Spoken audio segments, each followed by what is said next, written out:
രഘുവേട്ടൻ ദാസങ്ങളിനെ കണ്ട ശേഷം പഞ്ചരത്നത്തിലേക്ക് പോവോ? അറിയില്ല അമ്പിളി. ദാസങ്ങൾ അത്യാവശ്യമായിട്ട് എവിടെയെങ്കിലും പോകാനാ വിളിച്ചെങ്കിൽ അദ്ദേഹത്തിനൊപ്പം പോകേണ്ടി വരും. എന്തിനാ വിളിച്ചതെന്ന് രഘുവേട്ടൻ അറിയില്ലേ? ഇല്ല, എന്നോടൊന്നും പറഞ്ഞില്ല അമ്പിളി. അത്യാവശ്യം ഒന്ന് കാണണമെന്ന് മാത്രമേ പറഞ്ഞുള്ളൂ. എന്തായാലും രഘുവേട്ടൻ അച്ഛനെ വിളിച്ച് ഇവിടെ നടന്ന കാര്യങ്ങളൊക്കെ ഒന്ന് സൂചിപ്പിച്ചേക്ക്. ആ സ്വർണം ലോക്കറിൽ വെക്കാത്തത് കൊണ്ട് ഇവിടെ ചിലർക്ക് ഉറക്കമില്ലെന്ന് അച്ഛൻ കൂടി അറിയട്ടെ. രാവിലെ തന്നെ നീ ഓരോന്ന് പറഞ്ഞതിന്റെ മൂഡ് കളയല്ല അമ്പിളി.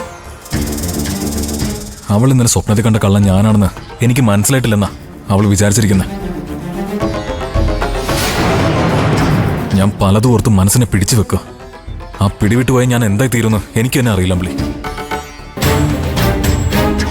കേട്ടില്ലേ അനു? അവൾ ഇന്നലെ ഉറക്കത്തിൽ നിന്ന് എഴുന്നേറ്റ് വന്ന് രഘുവേട്ടനെ കണ്ടേ തീരുമെന്ന് പറഞ്ഞപ്പോ എനിക്കും തോന്നിയതാ. രഘുവേട്ടനെ വിഷമിപ്പിക്കേണ്ടല്ലോ എന്ന് കരുതിയാ ഞാൻ കൂടുതലൊന്നും പറയാതിരുന്നത്. ദയ അങ്ങനെ ചിന്തിക്കുമെന്ന് എനിക്ക് തോന്നുന്നില്ല ചേച്ചി. അവള് ഭയം കൊണ്ട് രഘുവേട്ടനെ കാണണമെന്ന് പറഞ്ഞതാവും. രഘുവേട്ടനെ പുറത്ത് കണ്ടപ്പോ അവൾക്ക് ആശ്വാസമാവുകയും ചെയ്തില്ലേ?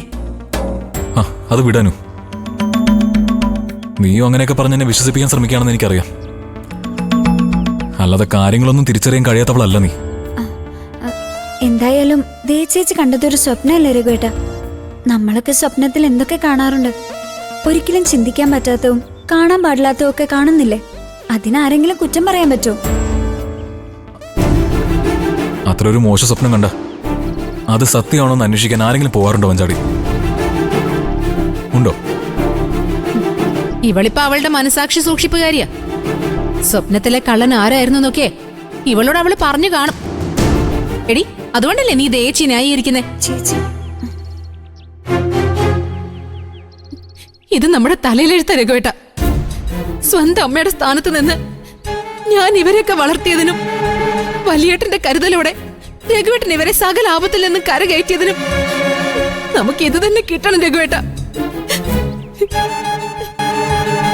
എന്താ ചേച്ചി ഇത്? രഘുവേട്ടൻ ഒരു വഴിക്ക് പോകാൻ തുടങ്ങുമ്പോ ചേച്ചി ഇങ്ങനെ ഓരോന്ന് പറഞ്ഞ് വിഷമിച്ചാൽ എങ്ങനെയാ? കരയല്ലേ? കണ്ണു അടയ്ക്ക്. രഘുവേട്ട, ഇത് ഇവരുടെ ഒരു അറിവില്ലായ്മയായി കണ്ടാ മതി. സാധാരണ രഘുവേട്ടൻ ഇതൊന്നും മൈൻഡ് ചെയ്യാത്താണല്ലോ. ഇപ്പൊ എന്താ പറ്റിയേ? ഇല്ലനു, മനസ്സിലുള്ളത് പറഞ്ഞു കഴിഞ്ഞതോടെ ഞാനത് വിട്ടു. മഞ്ചാടി, നീ എന്നെ ഇപ്പം വരുന്നുണ്ടോ?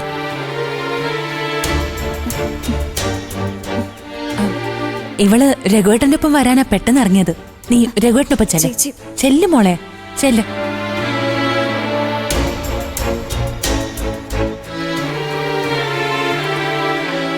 അമ്പിളി, നീ ഇനി ഇതിന്റെ ബാക്കി ദയക്ക് കൊടുക്കാൻ പോകണ്ട. ഇപ്പൊ നമ്മൾ സംസാരിച്ച് ഇവിടെ തീർന്നു, മനസ്സിലായോ? രഘുവേട്ടനും ഇതൊന്നും മനസ്സിൽ വെച്ച് വണ്ടി ഓടിക്കരുത്. എനിക്കും എന്റെ മോൾക്കും നിങ്ങൾ മാത്രമേ ഉള്ളൂ എന്ന് ഓർക്കണം.